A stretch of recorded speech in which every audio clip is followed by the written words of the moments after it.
Es ahora, porque es ahora cuando nos enfrentamos, insisto, a una reforma unilateral por parte del Gobierno, incumpliendo un compromiso de mantener el diálogo social hasta última hora, y que es la más injusta, la más lesiva y la más inoportuna de todas las reformas laborales que nuestro país ha habido en los últimos 60 años de democracia.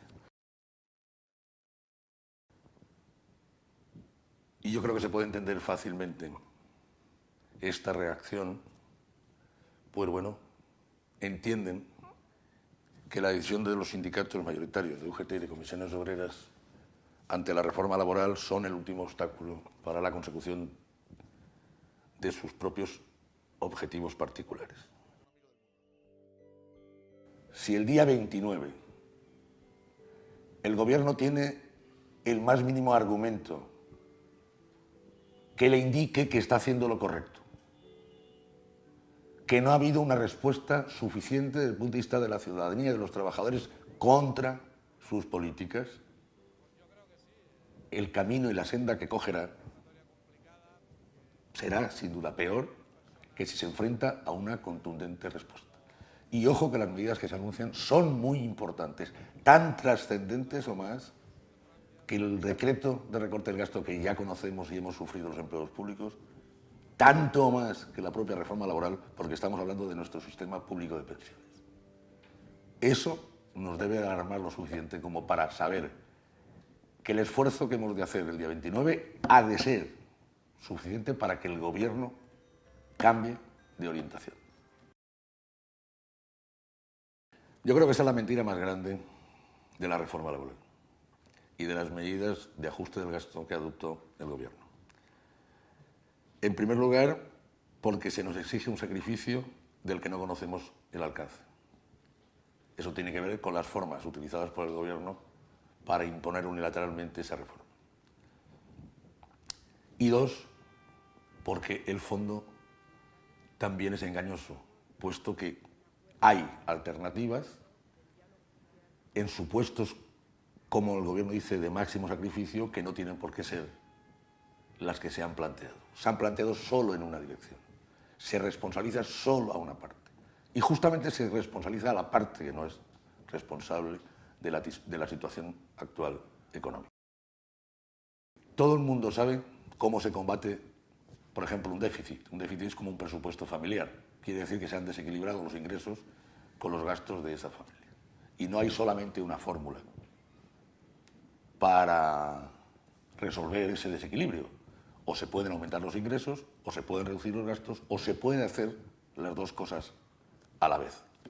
La pretendida congelación de las pensiones para el 2011 proporcionarán un ahorro a las arcas del Estado de 1.200 millones de euros. Solo el impuesto de patrimonio, que nadie ha pedido que se quitara, solo eso hará dejar de ingresar o ha hecho dejar de ingresar al Gobierno 1.800 millones. Después del día 29, el Gobierno no tiene más remedio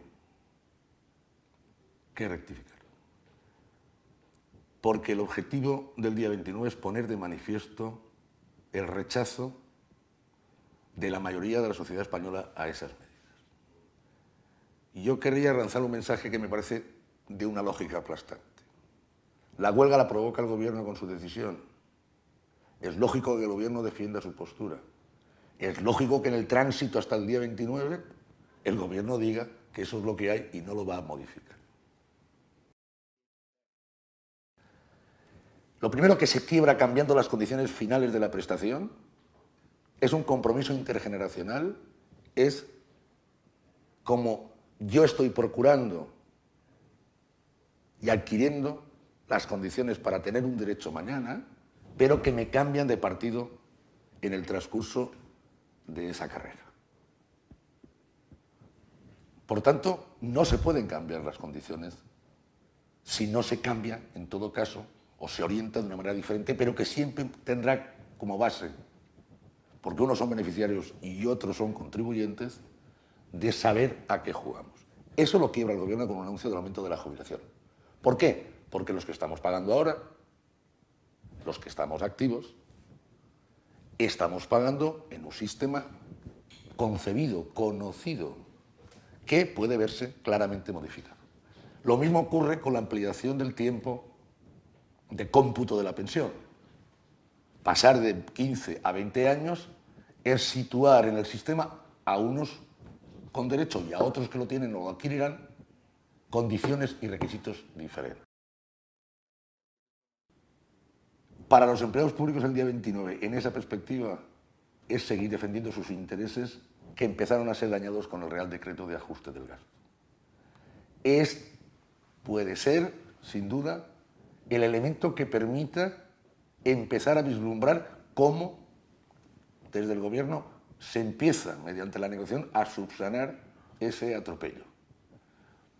Y los sindicatos, UGT y comisiones, primero, no vamos a renunciar a esa rectificación y a reponer y a poner las cosas en su sitio.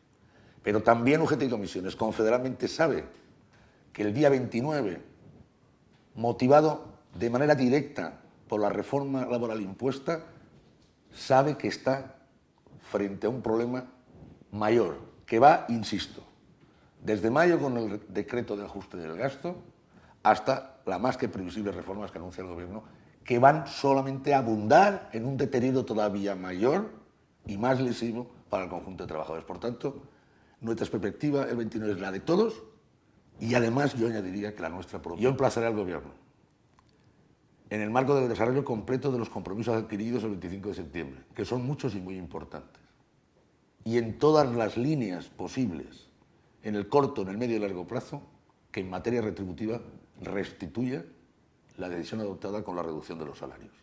Creo que es mi obligación y creo que el mejor día es el 30 más que el 1.